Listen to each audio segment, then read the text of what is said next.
بسم اللہ الرحمن الرحیم الحمد للہ رب العالمین والصلاة والسلام علی رسولہ الکریم وعلی آلہ وصحبہ ومن سار علی نہجہ الی یوم الدین۔ اللہ تعالیٰ کے فضل اور توفیق سے ہم نے کتاب التوحید کے کچھ مقدمات کے حوالے سے گفتگو کی تھی۔ اس کا مکمل نام ہے کتاب التوحید الذی هو حق اللہ علی العبید۔ اس کتاب کے اندر ہم توحید کے حوالے سے بات کریں گے اور اس کو سمجھیں گے۔ ہم جانتے ہیں کہ علماء کرام نے جب قرآن و سنت پر غور کیا تو انہوں نے یہ دیکھا کہ اللہ تعالیٰ اپنے بارے میں بیان فرماتا ہے کہ اللہ تعالیٰ کے افعال ہیں، اور اس کو توحید الربوبیہ کا نام دیا۔ اور اسی طرح سے بندوں کے کچھ اعمال ہیں جو اللہ تعالیٰ ہی کے لیے ہوں، جن کو عبادات کہتے ہیں، جس کا تعلق الہ کے ساتھ ہے، یعنی معبود برحق کے ساتھ، اس کو علماء کرام نے توحید الالوہیہ کا نام دیا۔ اور اسی طرح سے اللہ تعالیٰ کے اسماء ہیں، پیارے پیارے نام ہیں، اور اللہ تعالیٰ کی صفات ہیں، جس کو توحید الاسماء والصفات کا نام دیا گیا۔ تو اس کتاب کے اندر ہم ان تمام باتوں کو پڑھیں گے اور سمجھیں گے، اور خصوصاً توحید الالوہیہ کے حوالے سے شیخ محمد بن عبد الوہاب رحمہ اللہ نے جب یہ کتاب مرتب کی تو اس زمانے کے جو مسائل تھے ان کو یہاں پر قرآن اور حدیث کی روشنی میں جمع کیا، یکجا کیا، اور یہ دلائل پیش کیے اور توحید کو سمجھایا۔ اس کتاب کا نام کتاب التوحید۔ کتاب کے 3 معنی ہیں۔ ہم نے پہلے بھی گزارش کی تھی کہ اپنے ساتھ نوٹس رکھا کریں۔ کتاب کے 3 معنی ہیں۔ کتاب کا پہلا معنی وہی جس کو ہم جانتے ہیں، بک، جس کے اندر چیزوں کو جمع کیا جاتا ہے، لکھا جاتا ہے۔ کتاب کا ایک دوسرا معنی ہے کلیکشنز، مجموعے کو کہتے ہیں۔ اللہ تعالیٰ کا فرمان ہے فَأَمَّا مَنْ أُوتِيَ كِتَابَهُ بِيَمِينِهِ، کہ ہم دائیں ہاتھ میں جس کو دیں گے، یعنی اس کا نامہ اعمال ہے، اور اس سے مراد مجموعہ ہے اس کے اعمال کا۔ اور تیسرا کتاب کا معنی جو فرض کیا گیا ہے۔ قرآن مجید کو اگر ہم دیکھتے ہیں تو ہمیں آیات ملتی ہیں یا ایھا الذین آمنوا کتب علیکم الصیام، کہ فرض کیے گئے ہیں تم پر روزے۔ کتب علیکم القتال، فرض کیا گیا ہے تم پر جہاد۔ کتب علیکم القصاص، اور اسی طرح سے قصاص جس کو ہم بدلے کا نام دیتے ہیں وہ بھی فرض کیا گیا ہے۔ تو یہاں پر کتاب کے 3 معنی آتے ہیں۔ پہلا معنی کتاب کو کہتے ہیں جس کو ہم جانتے ہیں، دوسرا معنی مجموعے کو کہتے ہیں، کلیکشنز، اور تیسرا معنی جو فرض ہو۔ تو اس کتاب کے اندر یہ تینوں معنی جو ہیں وہ مراد ہیں، اور اس کے اندر اسی طرح سے ان کو یکجا کیا گیا ہے، جمع کیا گیا ہے۔ دوسرا لفظ ہے التوحید۔ توحید کا لفظ وحد یوحد توحیدن سے ہے، جس کا معنی ہے تنہا کرنا، یکتا بنانا، اکیلا کرنا، واحد قرار دینا، ایک قرار دینا۔ یہ سارے معنی مترادف ہیں جو کہ وحد یوحد توحیدن کے اندر آتے ہیں۔ عربی زبان کا ایک شاعر اسی لفظ کو استعمال کر کے کہتا ہے الوحدہ خیر من جلیس السوء والجلیس الصالح خیر من الوحدہ، کہ اکیلا ہونا بہتر ہے بری مجلس اور بری صحبت سے۔ اور اسی طرح وہ کہتے ہیں کہ اکیلا ہونا بہتر نہیں ہے اگر تو نیک لوگوں کی مجلس لگی ہے۔ تو یہ ہے توحید کا مطلب۔ اور توحید اللہ تعالیٰ کو ایک ماننا، اللہ تعالیٰ کی عبادت کرنا۔ اگر دیکھا جائے تو آج انسان کی 2 ہی بڑے بڑے مسئلے ہیں۔ ایک ہے وہ چاہتا ہے کہ اس کا پیٹ بھر جائے، اس کی بھوک ختم ہو جائے، اور دوسرا یہ ہے کہ اس کو امن اور استقرار مل جائے، اور یہ دونوں اللہ تعالیٰ نے توحید کے ساتھ اٹیچ کیے ہیں۔ اللہ تعالیٰ فرماتا ہے فَلْيَعْبُدُوا رَبَّ هَذَا الْبَيْتِ، بس اس گھر کے رب کی عبادت تم کر لو، الَّذِي أَطْعَمَهُم مِّن جُوعٍ وَآمَنَهُم مِّن خَوْفٍ، وہ تمہیں بھوک میں کھانا دے دے گا، یعنی فوڈ پرووائڈ کر دے گا، اور وہ تمہیں ہر قسم کے خوف سے امن دے دے گا، شیلٹر دے دے گا۔ آج بات سے بات نکلتی ہے، آج ہمارے ممالک میں امن اور استقرار کیوں نہیں ہے، سیکیورٹی کیوں نہیں ہے؟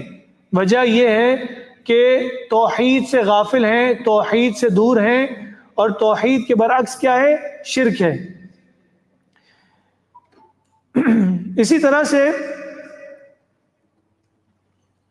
جس طرح ہم نے ذکر کیا کہ کتاب التوحید کے اندر جو اس زمانے کے مسائل تھے ان کا بھی ذکر ہے، اور آج کے جو مسائل ہیں اس اعتبار سے بھی ہمیں جو ہے وہ وضاحت ملتی ہے، جس سے یہ ہمیں فائدہ ہوگا کہ جس طرح ہم اس کتاب کو پڑھتے جائیں گے ویسے ویسے ہمارے ذہن میں، ہمارے دل و دماغ میں توحید راسخ ہوتی جائے گی۔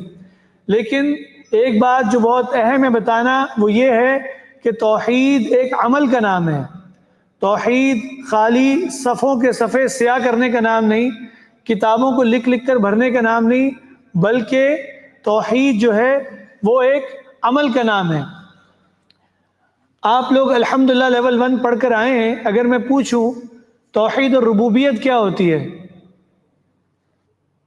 جی بارک اللہ فیکم۔ اللہ تعالیٰ کو خالق، مالک، رازق اور مدبر قرار دینا۔ اللہ تعالیٰ ہمارا خالق ہے جس کے سوا کوئی خالق نہیں، کیونکہ جب بھی ہم اللہ تعالیٰ کے حوالے سے بات کریں گے تو ہم نفی اور اثبات کے ساتھ بات کریں گے۔ نفی اور اثبات، نگیشن اینڈ افرمیشن، اور اس کی ضرورت کیوں ہے؟ تاکہ معنی مکمل ہو جائے۔ علماء مثال دیتے ہیں کہ اگر میں آپ سے کہوں کہ مسجد میں عبداللہ بیٹھا ہوا ہے، تو کیا کوئی اور بیٹھا ہوا نہیں ہو سکتا؟ ہو سکتا ہے۔ لیکن اگر میں یوں کہوں کہ مسجد میں عبداللہ بیٹھا ہوا ہے، باقی سب کھڑے ہوئے ہیں، معنی مکمل ہو گیا۔ اسی طرح سے جب ہم کہتے ہیں کہ اللہ تعالیٰ خالق ہے، اس کے سوا کوئی خالق نہیں، اللہ تعالیٰ مالک ہے، اس کے سوا کوئی مالک نہیں، اللہ تعالیٰ رازق ہے، اس کے سوا کوئی رازق نہیں، اللہ تعالیٰ مدبر الامر ہے، تمام افیئرز کو چلانے والا وہ ہے، حاجت روا وہ ہے، مشکل کشا وہ ہے، غوث اعظم یعنی مشکل کے وقت میں جس کو پکارا جاتا ہے وہ ہے، اور اسی طرح سے بگڑی بنانے والا وہ ہے، کشتیوں کو پار لگانے والا وہ ہے، بیٹے اور بیٹیاں دینے والا وہ ہے۔ یہ سارے معنی مدبر کے اندر آتے ہیں۔ تو اللہ تعالیٰ خالق، جس نے بنایا ہے، ملکیت بھی اسی کی ہے، جس نے بنایا ہے۔ اگر خالق وہ ہے تو پھر مالک بھی وہ ہے، اور اگر مالک وہ ہے تو روزی دینے والا بھی وہی ہے، یعنی رازق بھی وہ ہے، تمام امور کو چلانے والا بھی وہ ہے۔ اسی طرح سے توحید الربوبیہ کے علاوہ ایک اور توحید ہے جس کا نام ہے توحید الالوہیہ۔ اس کا کیا معنی ہے؟ جی الوہیہ کا لفظ کس سے ہے؟ الہ سے۔ الہ کا مطلب معبود برحق، معبود جس کی عبادت کی جاتی ہے۔ اس سے پتہ یہ چلتا ہے کہ انسان جو اعمال کرتا ہے، جس کو ہم عبادت کہتے ہیں، وہ تمام کے تمام کا مستحق صرف اللہ تعالیٰ ہے اور کوئی اس کے لائق نہیں ہے۔ تو یہاں پر پتہ چلتا ہے کہ توحید الربوبیہ میں اللہ تعالیٰ کے افعال کا ذکر ہے، اور توحید الالوہیہ میں بندے کے اعمال اور افعال، یعنی جو بندہ کرتا ہے اللہ کی عبادت، وہ توحید الالوہیہ کے اندر شامل ہے۔ اور اسی طرح سے ہم عبادت جانتے ہیں مختلف قسم کی، رکوع ہے، سجدہ ہے، نظر ہے، نیاز ہے، استغاثہ ہے یعنی مشکل کے وقت میں پکارنا ہے، استعانت ہے، مدد طلب کرنا جس کو کہتے ہیں، استعاذہ ہے یعنی پناہ طلب کرنا ہے، توکل ہے، خوف ہے، محبت ہے، امید ہے، انابت ہے، رجوع ہے۔ یہ تمام عبادات کی شکلیں ہیں جو ہمیں قرآن و سنت سے پتہ چلتی ہیں، اور یہ تقریباً 15 قسم کی ہیں۔ تو یہ تمام کی تمام عبادات صرف اور صرف اللہ تعالیٰ کے لائق ہے۔ اسی طرح سے تیسری قسم جو ہے توحید کی، وہ ہے توحید الاسماء والصفات۔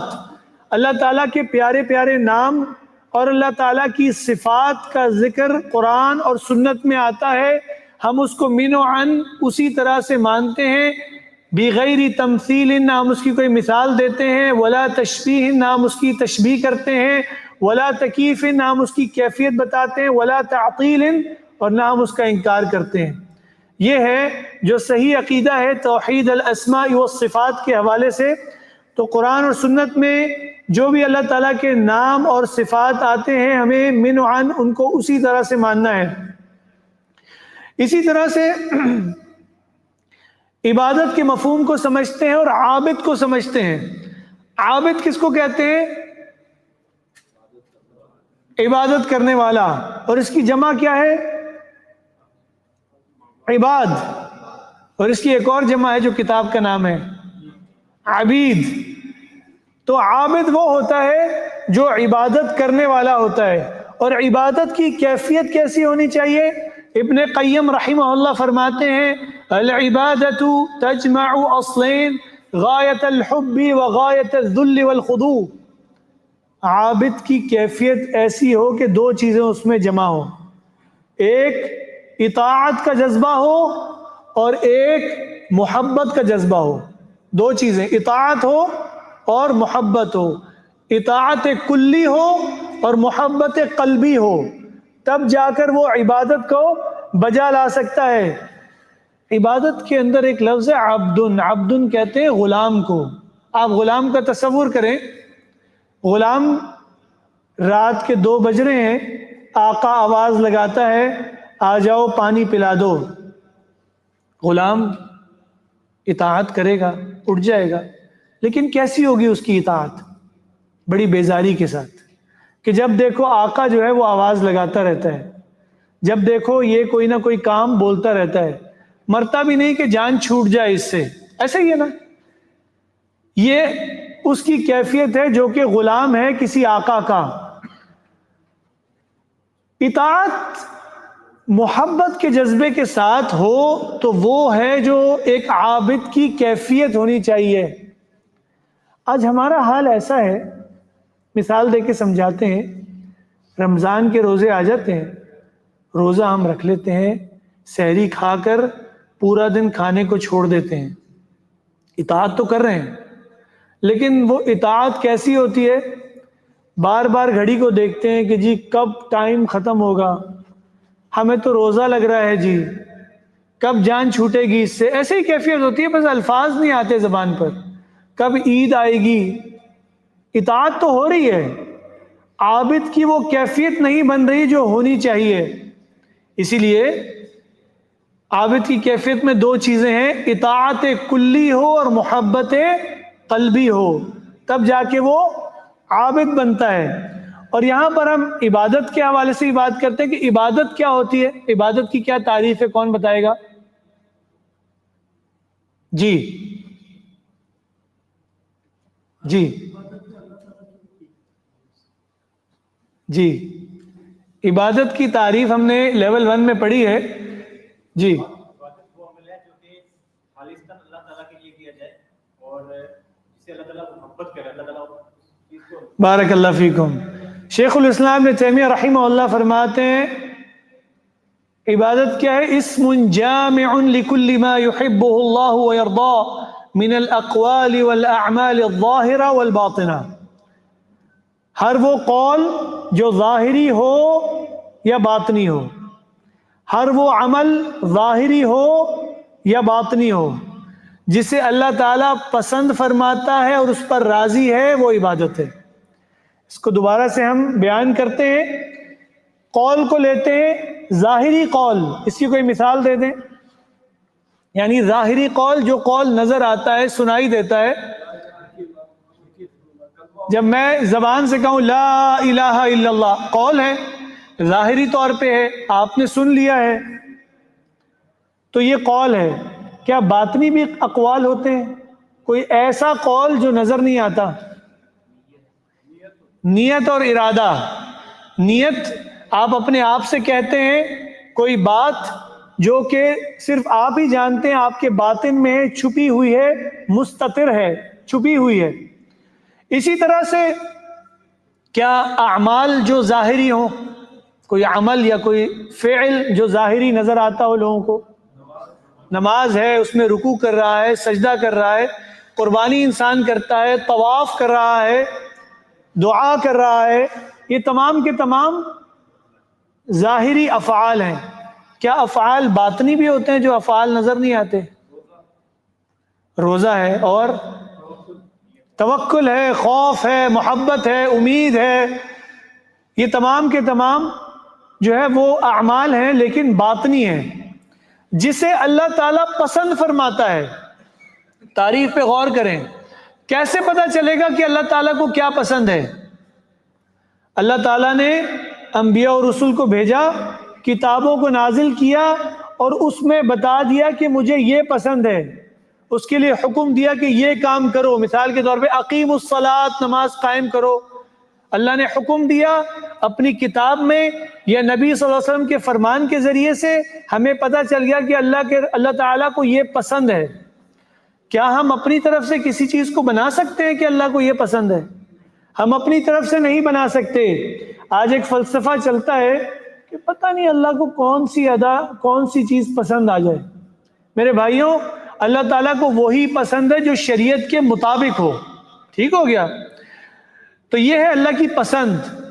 اور مزید اس تعریف میں یہ ہے کہ اللہ تعالیٰ کی رضا، اللہ اس پر راضی ہو. راضی کیسے ہوگا اللہ تعالیٰ؟ اللہ تعالیٰ راضی ہوگا جب اس میں دو شرطیں ہوں گی. ایک اخلاص کے ساتھ ہو، للہیت ہو، اللہ کے لیے وہ عمل ہو، اور دوسرا وہ سنت کے مطابق ہو.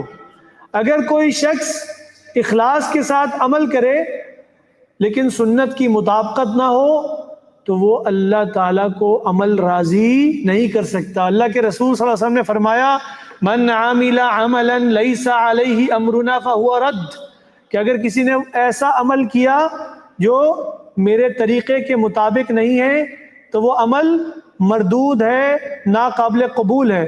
اور اسی طرح سے اگر ایک شخص سنت کے مطابق تو کر رہا ہے لیکن اس میں اخلاص نہیں ہے تو وہ بھی قابل قبول نہیں ہے. اللہ کے رسول نے کیا فرمایا کہ اللہ فرماتا ہے من عمل عملا اشرک معی فیہ غیری ترکتہ وشرکہ، کہ اگر کسی نے کوئی عمل کیا اور میرے ساتھ کسی اور کو بھی شریک کر لیا تو میں اس کو بھی چھوڑ دوں گا جو میرے لیے کیا ہے، اور میں اس کو بھی چھوڑ دوں گا جو کسی اور کے لیے کیا ہے.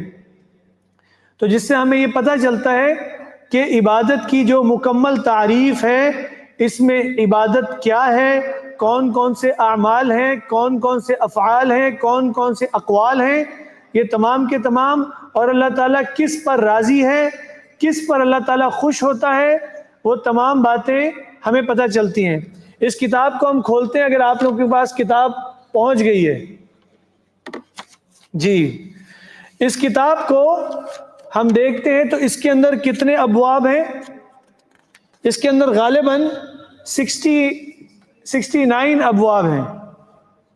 اس کے اندر جو ہے وہ 69 یا 67 ابواب ہیں، 66 ابواب ہیں، 67 ابواب ہیں جی. وہ کچھ ایک آدھ نمبر کتابوں میں آگے پیچھے ہوگا، اس سے پریشان ہونے کی ضرورت نہیں ہے. کتاب ایک ہی ہے آپ لوگوں کے پاس.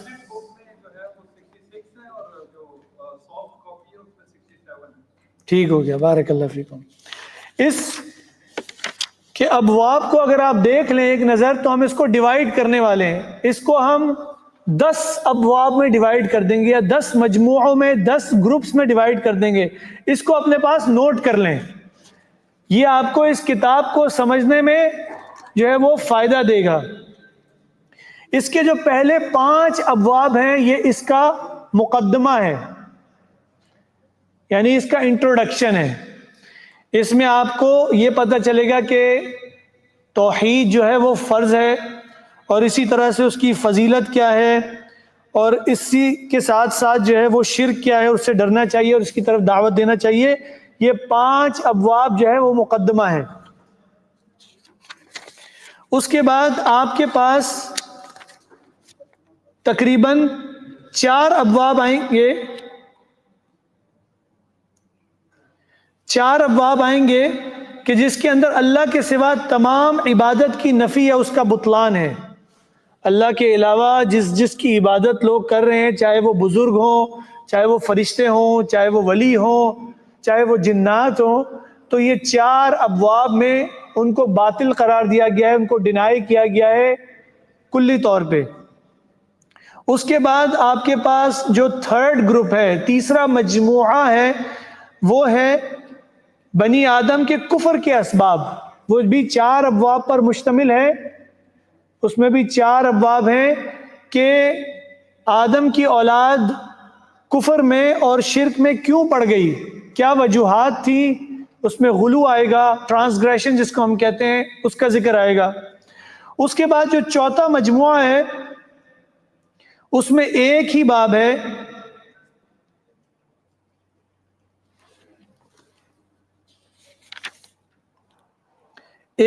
ہے، کہ ان لوگوں کے لیے رد ہے جو کہتے ہیں کہ اس امت میں جو ہے وہ شرک نہیں ہو سکتا. معذرت کے ساتھ دوبارہ سے لکھ لیں، چھوٹی سی غلطی ہو گئی. سب سے پہلے 5 ابواب ہیں جس میں مقدمہ ہے، پھر 9 ابواب ہیں جس میں توحید کی تفسیر ہے. جی، پہلے 5 ابواب توحید تمام عبادات کی بنیاد ہے، یہاں سے لے کر لا الہ الا اللہ کی طرف دعوت دینا، یہ 5 ابواب جو ہے انٹروڈکشن ہے، مقدمہ ہے. اس کے بعد جو ہے 9 ابواب ہیں توحید کی تفسیر اور کلمہ لا الہ الا اللہ کی شہادت کا مفہوم، یہاں سے لے کر غیر اللہ سے فریاد کرنا یا اسے پکارنا شرک ہے. یہ 9 ابواب ہیں توحید کی تفسیر. جی، اس کے بعد 4 ابواب ہیں بے اختیار کو پکارنا شرک ہے، یہاں سے لے کر ہدایت دینا صرف اللہ تعالیٰ کے اختیار میں ہے. یہ 4 ابواب جو ہیں، اس کا عنوان ہم نے آپ کو دیا تھا اللہ تعالیٰ کے سوا تمام کی عبادت کا بطلان. اس کے بعد پھر مزید جو ہے وہ 4 ابواب ہیں یعنی آدم کی اولاد کے کفر کے اسباب، یعنی ریزنز کہ اولاد آدم نے کفر کیوں کیا، شرک کیوں کیا. اس کے بعد ایک باب ہے جو اس بات پر رد کرتا ہے جو لوگ کہتے ہیں کہ اس امت میں شرک نہیں ہو سکتا، یہ ایک ہی باب ہے. اس کے بعد 7 ابواب ہیں جس میں بعض شیطانی اعمال کا ذکر ہے، جیسے جادو ہے، نجومیوں کے پاس جانا ہے اور بدشگنی لینا وغیرہ. یہ سارے 7 ابواب ہیں جو کہ بعض شیطانی اعمال ہیں. اس کے بعد 9 ابواب آتے ہیں جس میں دلوں کے اعمال کا ذکر ہے، جس میں محبت ہے، خوف ہے، امید ہے، توکل ہے. یہ تمام 9 ابواب ہیں جس میں دلوں کے اعمال کا ذکر ہے. ٹھیک ہو گیا. اس کے بعد ایک باب آئے گا توحید اسماء و صفات کے حوالے سے، اور اس کے بعد 29 ابواب ہیں، 29 ابواب ہیں ممنوعہ و شرکیہ الفاظ جو روزمرہ ہماری زبانوں پر آ جاتے ہیں، جو کہ ممنوع یا شرکیہ الفاظ ہوتے ہیں. جیسے مثال کے طور پہ کوئی کہے کہ جو آپ چاہیں اور جو اللہ چاہے، بات سمجھ رہے ہیں؟ یہ ممنوعہ اور شرکیہ الفاظ ہیں.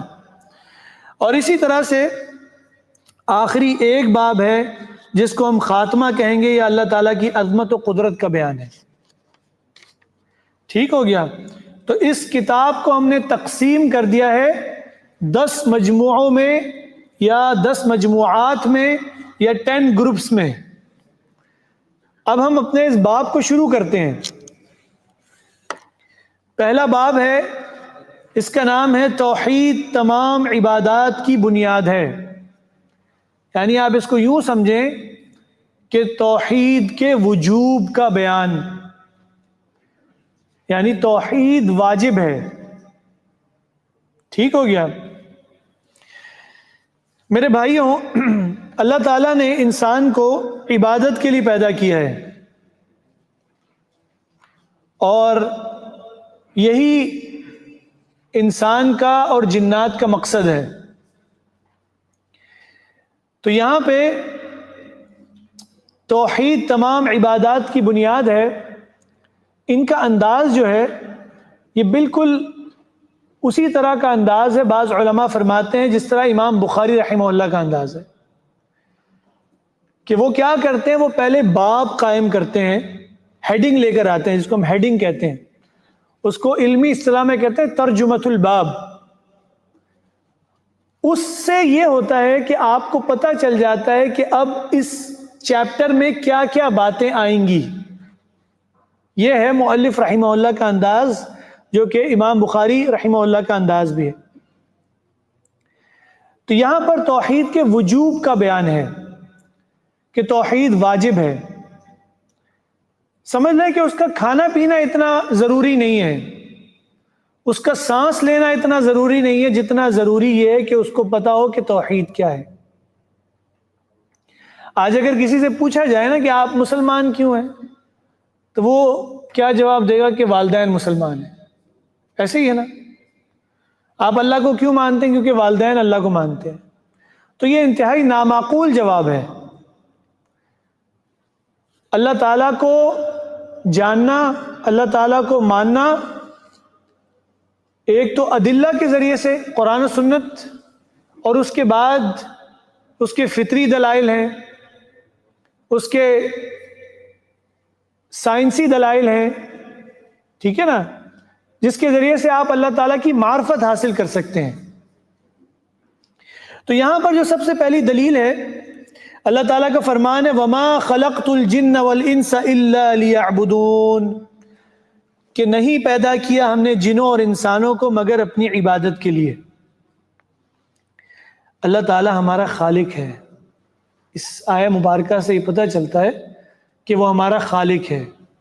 وَمَا خَلَقْتُ، اس نے ہمیں بنایا ہے۔ اللہ تعالیٰ فرماتا ہے أَلَا يَعْلَمُ مَنْ خَلَقَ، کیا وہ نہیں جانے گا جس نے تخلیق کیا ہے؟ وہ جانتا ہے کہ اس حضرت انسان کو جو بنا کر ہم نے بھیجا ہے کس لیے بھیجا ہے۔ أَلَا يَعْلَمُ مَنْ خَلَقَ، اور وہ چاہتا ہے کہ اسی کی مرضی کے مطابق جو ہے وہ زندگی گزاری جائے۔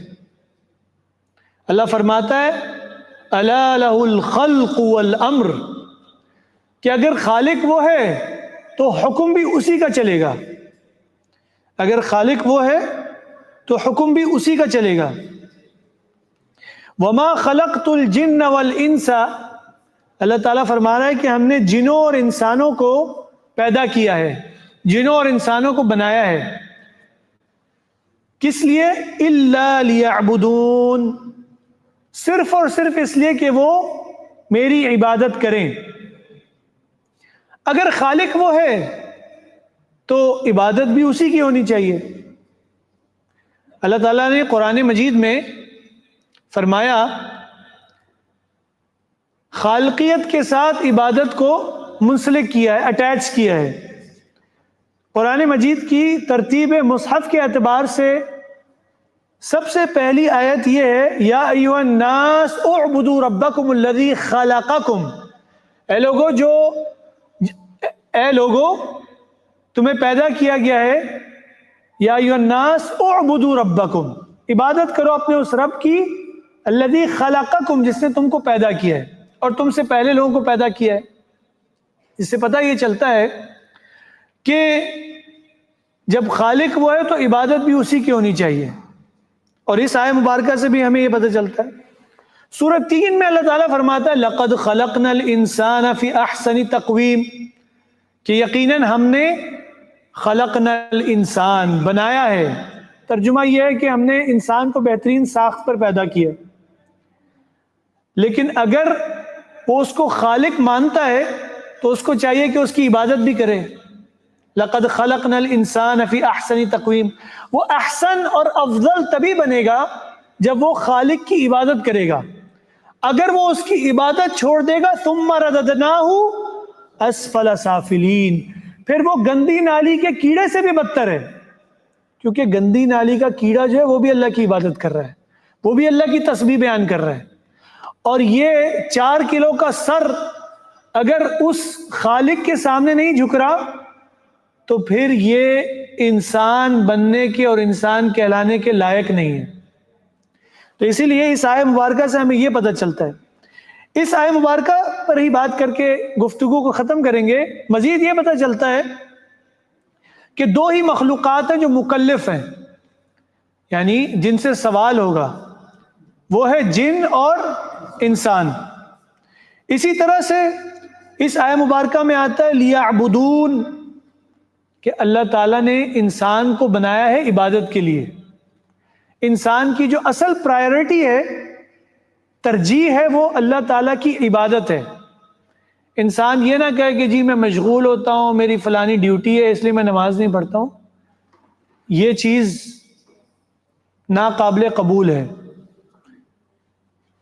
اور مزید یہ کہ مرغی آپ نے دیکھی ہے، مرغی کے خالق نہیں ہیں ہم، لیکن ہم اس کو لے کر آتے ہیں خرید کر، کس لیے کہ وہ انڈا دے گی. لیکن جب انڈا دینے کی باری آتی ہے تو وہ کیا کرتی ہے؟ پڑوسیوں کے گھر میں انڈا دیتی ہے. تو آپ کیا کریں گے اس کا؟ آپ اس کے تکے بنائیں گے. تو جو شخص اس دنیا میں آ گیا ہے اللہ کی عبادت نہیں کرتا، تو پھر اس کے لیے بھی تکے بنیں گے جہنم میں. اگر تو وہ عبادت نہیں کرے گا یا وہ غیر اللہ کی عبادت کرے گا. بات سمجھ رہے ہیں؟ غیر اللہ کی عبادت کرے گا تو جنت کا دروازہ بند ہے. انہ من یشرک باللہ فقد حرم اللہ علیہ الجنہ ومأواہ النار، کہ جس کسی نے شرک کیا اس کے اوپر جنت کا دروازہ بند ہے، اس کا ٹھکانہ جہنم ہے. مزید یہ اس آیہ مبارکہ سے لیعبدون، عبداللہ ابن عباس رضی اللہ تعالی عنہما جو مفسر القرآن ہے وہ فرماتے ہیں لیعبدون بمعنی لیوحدون، کہ اس کو اس اکیلے کی عبادت کرنا. ایسا نہ ہو کہ کچھ عبادت اللہ کی اور کچھ کسی اور کے سامنے سجدہ ریز ہو رہا ہے. لیوحدون، اسی لیے اس آیت کے اندر آپ دیکھیں نون کے نیچے زیر لگی ہے، وَمَا خَلَقْتُ الْجِنَّ وَالْإِنسَ إِلَّا لِيَعْبُدُونِي. یہ اصل میں نون اور یا تھا. اس کا مطلب صرف میری ہی عبادت کرنی ہے، عبادت بھی کرنی ہے اور میری عبادت کرنی ہے. تو یہ ہے توحید کے وجوب کے اوپر پہلی آیہ مبارکہ، اور یہیں پر ہم اپنے درس کا اختتام کرتے ہیں. مزید انشاءاللہ اسی درس کو جاری رکھیں گے اگلی نشستوں میں. بارک اللہ فیکم و جزاکم اللہ خیر، والسلام علیکم ورحمۃ اللہ وبرکاتہ.